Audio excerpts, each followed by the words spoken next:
Meskipun bentuk kabel internet bawah laut sangatlah besar, namun ukuran sebenarnya dari kabel ini sangatlah kecil seperti rambut manusia.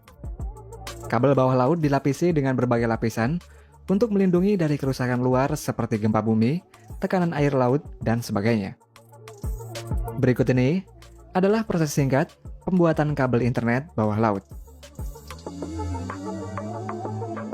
Internet telah berkembang jauh sejak pertama kali diperkenalkan.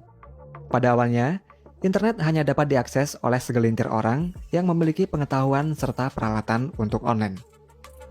Sedangkan saat ini, internet tersedia untuk miliaran orang di seluruh dunia berkat pengembangan kabel bawah laut yang memungkinkan untuk menghubungkan benua.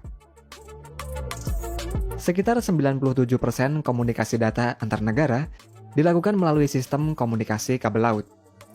Hingga tahun 2020, sudah terpasang lebih dari 235 sistem kabel bawah laut di dunia. Dengan panjang totalnya, yaitu sekitar 997.000 km. Instalasi kabel laut ini menggunakan kapal. Biasanya kabel diletakkan di dasar laut, tetapi di daerah dengan aktivitas laut yang tinggi, maka kabel akan diletakkan di dalam parit menggunakan alat khusus. Kabel internet sekarang terbuat dari serat optik, yaitu suatu jenis kabel yang terbuat dari kaca yang sangat halus. Tidak seperti kabel tembaga, kabel serat optik mengirimkan data dalam bentuk cahaya yang kecepatannya ini hingga 10 gigabit per second. Sedangkan kabel tembaga mengirimkan data dalam bentuk sinyal listrik.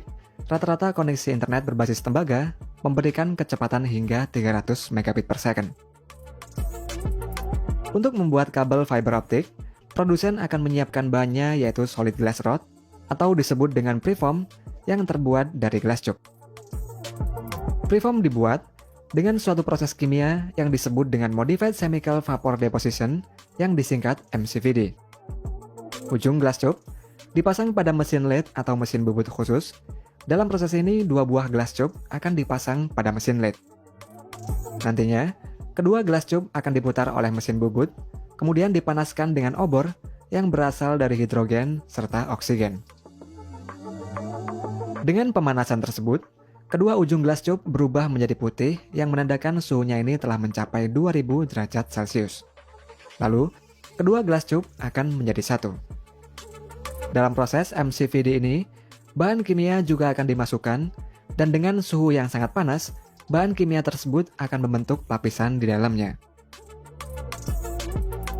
Lapisan tersebut adalah waveguide profile, yang juga dikenal dengan profil indeks bias, dan lapisan ini sangat diperlukan untuk sistem komunikasi berbasis laser.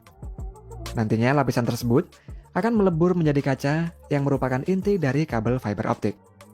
Sedangkan glass tube sisanya akan membungkus fiber optik tersebut.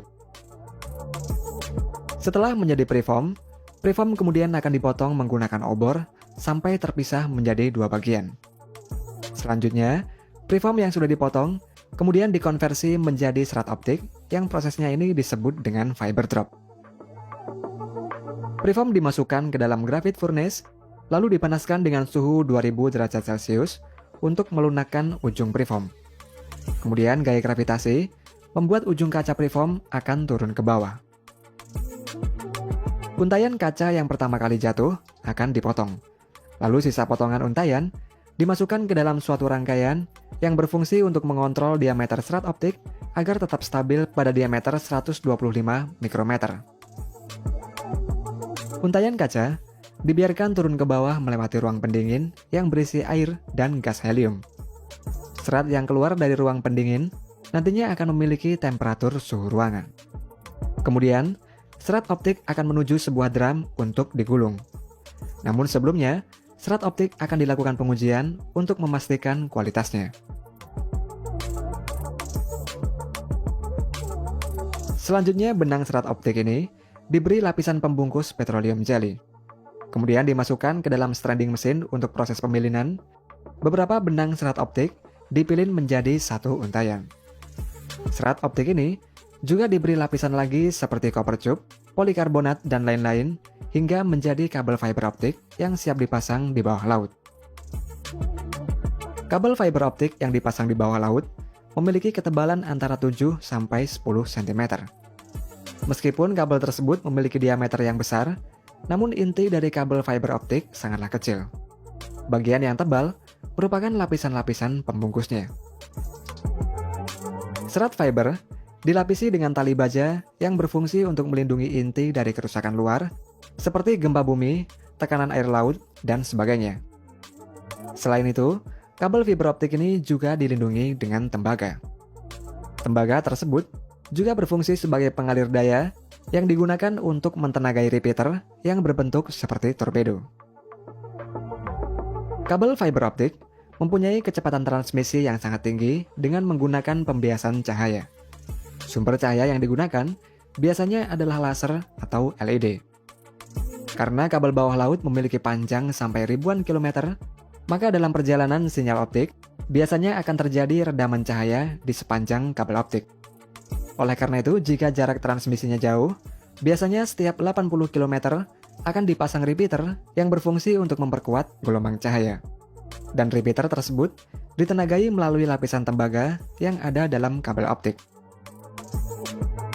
Meskipun kabel optik bawah laut ini memiliki banyak lapisan pelindung, namun ada kalanya kabel optik ini memerlukan perbaikan. Ketika ada kerusakan, para petugas akan menerima notifikasi dari kabel fiber optik yang rusak tersebut.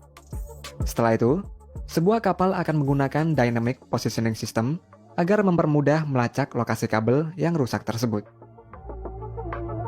Setelah ditemukan, alat bernama cutting grapnel diturunkan ke dasar laut untuk mengangkat dan memotong kabel yang rusak.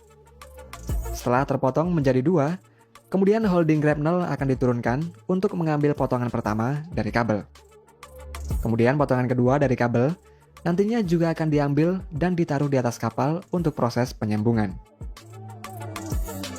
Di atas kapal, para petugas menggunakan fusion splice, yakni metode yang digunakan untuk menyambungkan kabel fiber satu sama lain dengan memanfaatkan alat yang menggunakan panas.